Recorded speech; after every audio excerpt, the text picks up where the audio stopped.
A very long time ago, in the city of Dwaraka, there lived a devout Brahmin couple. The Brahmin was overjoyed when one day his wife gave birth to a beautiful baby boy. Sadly, the couple's joy was very short-lived because the child's first breath was his last. The child was born and immediately died. The couple were devastated at their loss. The unexplained demise of their baby was a terrible shock. Needing to vent his anger, sadness, and frustrations at the loss of his child, he took the dead baby in his arms and went to the royal palace. At that time, Lord Krishna was the ruler of Dwaraka. The Brahmin had always had immense faith in the Lord, but was now sorely disappointed when Lord Krishna could do nothing to save his child. He was extremely sad, and he piteously cried out, "My newborn infant lies dead in my arms. I have to suffer this tragedy because the ruler of this kingdom has committed such vile acts that his subjects are faced with the repercussion of sorrow. It is the duty of a kshatriya to protect brahmins. Yet neither he nor any other kshatriya seems capable of fulfilling their duty of easing the misery of this devout Brahmin who stands before them begging for help. Our ruler is greedy for sensuous pleasures and wealth. We, the people depending on such a ruler, can only expect a life of distress." Krishna listened to the Brahmin's tirade, but did not say a word. As fate would have it, the Brahmin's second and third child too died in this strange manner. Each time his child died, the distraught Brahmin would take the child to the palace, hoping that by some means Krishna would save the infant. But alas! Neither Krishna nor the learned men at the court could save the children. The Brahmin couple lost 8 children consecutively. They were heartbroken. When his 9th child was born, the Brahmin once again took the baby corpse to the royal palace. He begged Krishna to save his child, but once again the Lord did nothing at all. The Brahmin lamented loudly as he had done on his first visit to the palace, blaming the king and all kshatriyas for the death of his children. On this occasion, Arjuna, who was sitting beside Lord Krishna, heard the Brahmin's piteous cries. Arjuna said to the Brahmin, "Respected sage, is there no kshatriya in all of Dwarka who can save your child?" The ruler of a kingdom where a Brahmin grieves for the loss of his wealth, wife or children is certainly not a true kshatriya. O holy Brahmin, I undertake to protect the life of the next child born to you. If I fail to do so, I will jump into fire and end my life, and in this way atone for my sin." The Brahmin heard Arjuna's words with complete disbelief, and sadly replied, "O Arjuna, when Sri Balarama, Bhagwan Shri Krishna, Pradyumna, and all the foremost archers of Dwarka, including Aniruddha, have failed to save my children, what makes you think that you can save my child?" Arjuna, now slightly affronted by what the Brahmin had said, replied, "O worshipful one, it is indeed true that I am neither Balarama nor Sri Krishna nor Pradyumna. I am Arjuna, the wielder of the famed Gandhava bow. Please do not mock my prowess. Even the great Lord Shiva himself was pleased with my skill. I vow that I will conquer even Lord Yama, the god of death, to bring back your child." The Brahmin found a glimmer of hope in Arjuna's words. He was eager to believe the valiant Arjuna. He left the palace comforted and optimistic. When it was nearing time for the birth of his 10th child, the Brahmin went to meet Arjuna and with folded hands entreated him. "Arjuna, I have come to inform you that my wife will soon be delivering our baby. I beg that you fulfill the promise you had made. Please protect this child from death." Arjuna immediately sipped some pure water and prostrated before Lord Sankara. Thereafter he invoked all his supernatural weapons and picked up his Gandhava bow and strung it properly. His arrows were all blessed with the power of special mantras. Shooting one arrow after another, he created a fence of arrows around the Brahmin's house. A while later, the Brahmin's wife gave birth. This time the baby gave repeated cries, and the Brahmin was sure that he would survive.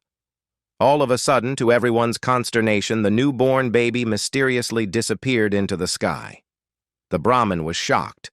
Once again, his dream of having a child of his own was shattered. In his grief, he became irate. In the presence of Lord Krishna, he condemned Arjuna. With tears pouring down his cheeks, he lamented, "What a fool I was to have been taken in by the boasts of a eunuch. When Balarama, Krishna could not save my children, how foolish of me to expect Arjuna to do so. O Arjuna, your words were nothing but vain boasts. It was my mistake to expect anything from a fool who thought himself to be powerful enough to defeat Providence." Hearing these hurtful words, Arjuna left immediately for the capital city of Lord Yama, the god of death. There he searched in vain, but could not find the Brahmin's child. Holding aloft the Gandiva bow, Arjuna traveled to the cities of Indra, the Lord of Immortals. There, too, he could not find the child.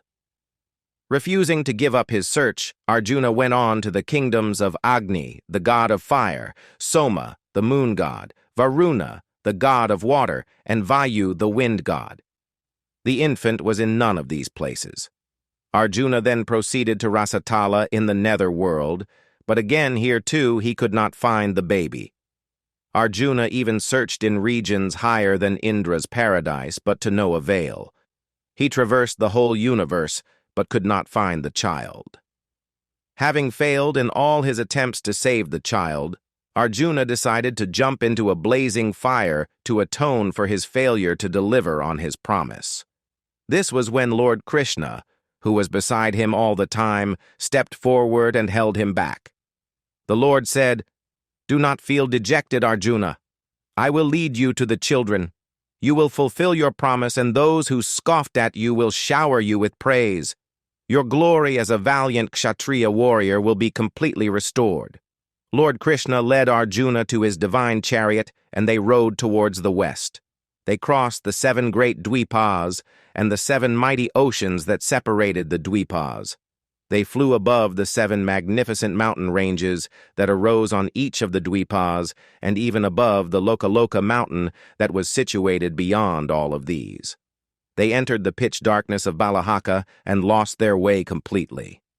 Unable to see anything in the dense blackness, Lord Krishna summoned his discus, the Sudarsana, and sent it ahead to light the route. As the Sudarsana shone like 1,000 suns, the chariot could comfortably negotiate its way. Krishna and Arjuna exited the region of darkness. Beyond the region of darkness was a region of supreme, infinite, and all-pervading light. Arjuna had to shut his eyes against the glare of the light as he traveled through this region. The region of light led to the region of water. This region had Arjuna mesmerized as he watched the huge, gigantic, tumultuous white waves catapult and cavort in the blowing wind. Within moments, a splendid luminous palace appeared in front of the chariot. The palace had thousands of columns covered in brilliant jewels and dazzling precious gemstones. Within the palace, Arjuna saw the mighty Sesha. Sesha's 1,000 hoods were radiant with the brilliance of the jewels on the top of each hood. Reclining in tranquil comfort on Sesha was the Supreme Person, the Almighty Lord Vishnu. His form resembled a cloud drenched in humidity. He was clad in yellow, his smiling countenance and exquisite large eyes were compellingly charming. The luster of his earrings and the jewels on his crown lit up his profuse curly locks. He possessed 8 long and perfect arms. The Kasturba gem shone brilliantly on his neck. Around his neck was a garland of sylvan flowers that hung down to his knees. Arjuna was transfixed. Lord Krishna bowed to the Supreme Lord, who was none other than himself. Arjuna, a bit flustered, faltered at first, and then following Krishna's lead, prostrated before Lord Vishnu. The Supreme Lord Vishnu spoke in a sonorous voice and said, "It was because I wanted to see and speak with you, Arjuna, that I had you come here searching for the children. Krishna and you have taken birth on earth to vindicate virtue and to kill the wicked asuras who are tormenting the world. Once your work on earth is completed, you will return to me. All the Brahmins' children are with me. Now that I have conveyed my message to you, Arjuna, you may return to earth. Take the 10 children back to the Brahman. Fulfill your promise to that pious man. You may rest assured that your glory and reputation as a valiant Kshatriya warrior will be restored completely. Krishna and Arjuna commenced the journey back to earth. Magically, the 10 children were also transported from Vaikuntha back to earth. The children had grown, but their appearance was very similar to what it had been at birth. On seeing his 10 sons, the Brahman's eyes overflowed with tears, but this time the tears were tears of joy. Folding his hands in a namaskara and bowing his head low, the Brahmin said, "Forgive me, Arjuna, for doubting you." It was in intense sadness that I spoke those harsh words. "I beg you forgive me," Arjuna replied. "I too have learnt an important lesson, revered sage. My words were indeed mere boasts. I believed myself to be an undefeatable warrior, but the Lord has made me realize that I could not have succeeded in any of my endeavors without His grace. It is the Supreme Lord Vishnu who has blessed me with my skills. I can only succeed with His blessings." Arjuna had realized that all the powers and prowess he possessed were a benediction from Lord Vishnu. Without the Lord's grace, he would not be able to accomplish anything. He knew now that his battle skills were a boon from the Lord to help him succeed in his duty of restoring righteousness in the world.